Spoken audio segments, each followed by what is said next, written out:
దానికి కారణం ఏంటి అనే దగ్గర చాలా వస్తున్నాయి. గతంలో కూడా వారి పార్టీ నేతలకు సంబంధించి ఆరోపణలు వచ్చినప్పుడు ఆ పార్టీ నేతలు బయటకు వచ్చి ఖండించారు. ఇప్పుడు ఇటువంటి వాటిని ఎంకరేజ్ చేయొద్దు అని వారి పార్టీ భావిస్తున్నారా? లేదంటే వారి అధినేత సూచన మేరకు విజయసాయిని పక్కన పెడదాము, అసలు మీరెవరు మద్దతుగా మాట్లాడొద్దు అని చెప్పి ఒక సూచన పార్టీలో ఒక డైరెక్షన్ ఇచ్చి ఉంటారని అనుకోవచ్చా? ఏం జరుగుతుందనేది అసలు అర్థం కావట్లేదు కదా. సార్, ఇక్కడ ముఖ్యంగా పార్టీలో ఒక సభ్యుడు సమస్యను ఎదుర్కొంటే పార్టీ అధ్యక్షుడు ఇంకా రాలేదేంటి సార్? మీరు వాళ్ళు చెప్పట్లేదు వీళ్ళు చెప్పట్లేదు అంటారు. ఎవరా విజయసాయి రెడ్డి? ఏ2కి ఎవరితో సన్నిహిత సంబంధాలు ఉన్నాయి? ఏ1కి ఏ1 ఏ2 కలిసి లండన్ ప్రయాణం కూడా చేశారు.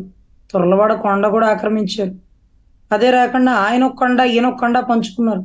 లండన్ లో బ్యాంకర్లను కలిసి వచ్చాడు. విచ్చలవిడిగా గంజాయి పంట పండుతుంది. విజయసాయి రెడ్డి గారికి కొంత గొప్ప అథారిటీ ఇచ్చేసారు. వైజాగ్ నీదే, రాసి ఇచ్చేసేపో అన్నారు. అయిపోయింది. ఈ రోజు విజయసాయి రెడ్డి గారి మీద డెలిగేషన్ వచ్చినప్పుడు మొట్టమొదటిగా స్పందించాల్సిన వ్యక్తి గౌరవ జగన్మోహన్ రెడ్డి. గోరెంట్ల మాధవ్కి స్పందించలేదా? రోజారెడ్డి గారికి స్పందించలేదంటే వీళ్ళిద్దరూ అల్లాటప్ప. ఒకళ్ళు జబర్దస్త్, ఇంకొకళ్ళు ఇంకొక స్కిట్, అంతే. మరి ఏ2 విజయసాయి రెడ్డి ఎవరు? Chartered accountant. బెంగళూరుకి సంబంధించిన మూల స్తంభాలు మొత్తం కుదపగల వ్యక్తి విజయసాయి రెడ్డి గారు. లండన్ లో బ్యాంకర్లు కూడా ఈయన ముఖం చూసే ఆయన పలకరిస్తారు. తర్వాత డైవర్షన్ పాలిటిక్స్ లో జగన్మోహన్ రెడ్డి గారు దిట్ట. ఇప్పుడు మనం ద్వారంపూడి గారి సన్నబియ్యం, అంటే కంటైనర్లు కొకైన్, హెరాయిన్, అదే రకంగా అరకు పరిసర ప్రాంతాల్లో గంజాయి పండుతుంటే కాదు తెయ్యాకు పంట, ఇవన్నీ గొప్పగా మాట్లాడుకుంటూ రాష్ట్రం అభివృద్ధి పదంలో వెళ్తున్నప్పుడు శ్వేతపత్రాన్ని రిలీజ్ చేస్తున్న మూమెంట్ లో ఈ చెత్త ఏంటి? ఈ చెత్త టాపిక్ ఏంటి? ఎవరు వీళ్ళు? ఈ ముగ్గురు ఏం చేస్తున్నారో, ఎక్కడ కలుస్తున్నారో, వీళ్ళెవరో మనకి ఎందుకు? వీళ్ళ గురించి ఎవరు తవ్వారు? ఎవరు విజయసాయి రెడ్డి గారిని డిగ్రేడ్ చేస్తున్నారు? అరే, మీరు ఒక్క చిన్న లాజిక్ సార్. వివేకానంద రెడ్డి గారి కేసులో వివేకానంద రెడ్డి గారికి ఒక ముస్లిం మహిళకి సంబంధం ఉంది, ఒక బిడ్డను కన్నాడని అవినాష్ రెడ్డి గారికి తెలుసు, జగన్మోహన్ రెడ్డి గారికి తెలుసు, మన భారత అక్కకు కూడా తెలుసు. చనిపోయినప్పుడు బయటికి రాలా, 2 ఏళ్ళు బయటికి రాలా, 3 ఏళ్ళు బయటికి రాలా. ఈయన గురించి తవ్వడం బిగిన్ చేస్తే అప్పుడు ఆయన పేరు చెప్పడం బిగిన్ చేశారు. అంటే రాజారెడ్డి గారి వారసత్వం, విజయసాయి రెడ్డి గారి వారసత్వం జగన్ రెడ్డి గారికి వచ్చిందని నేను చెప్పను.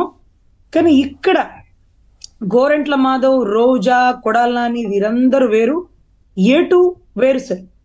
ఏ2 వేరు అంటే కింద నిజంగా కూకటి వేళ్ళు సార్. మరి జగన్మోహన్ రెడ్డి గారు స్పందించాలి కదా, మాట్లాడాలి కదా. పోనీ మరి పార్టీలో అప్పుడు సలహాదారులుగా పనిచేసిన వారు ఎవరు మాట్లాడకపోవడం ఏంటి ఇదంతా? ఇంకొక పాయింట్ రేస్ చేశారు సార్. దీని వెనకాల సొంత పార్టీ వాళ్ళు ఉన్నా సరే అని ఒక పదాన్ని వాడారు. సపరేట్ ఛానల్ పెడతానన్నారు. What you mean that? Separate channel ఏంటి? వాళ్ళ సాక్షి ఉంది కదా, సాక్షికి ధీటుగా ఛానల్ పెట్టగల సమర్థత, సత్తా విజయసాయి రెడ్డి గారికి ఉందా? విజయసాయి రెడ్డి గారికి వివేకానంద రెడ్డి గారి కేసులో ఫస్ట్ ప్రెస్ మీట్ ఎందుకు ఇచ్చారు?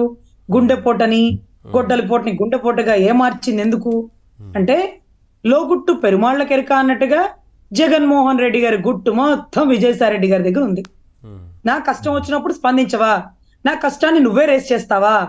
ఏంటది? వైవి సుబ్బారెడ్డి గారు, విజయసాయి రెడ్డి గారు పంచుకోవడానికి వైజాగ్ ఏమన్నా పులివెందల్లో వాళ్ళ ప్రత్యేకమైన ప్రైవేట్ ప్రాపర్టీ అనుకున్నారా? వైవి సుబ్బారెడ్డి గారు చేస్తున్న విధ్వంసాలు, లేకపోతే అక్కడ ఒక ఎంపీ కూడా కిడ్నాప్ అయ్యాడు సార్. పాపం ఒక సిన్సియర్ ఎంఆర్ఓని చంపబడ్డాడు, చంపేశారు. వైజాగ్ క్లీన్ స్వీప్ చేస్తానన్నారు మా ఏదైతే పవన్ కళ్యాణ్ గారు చేస్తారు. సో ఇవంతా కూడా బేతాళుడు రహస్యాల్లాగా ఏవో ఉన్నాయి.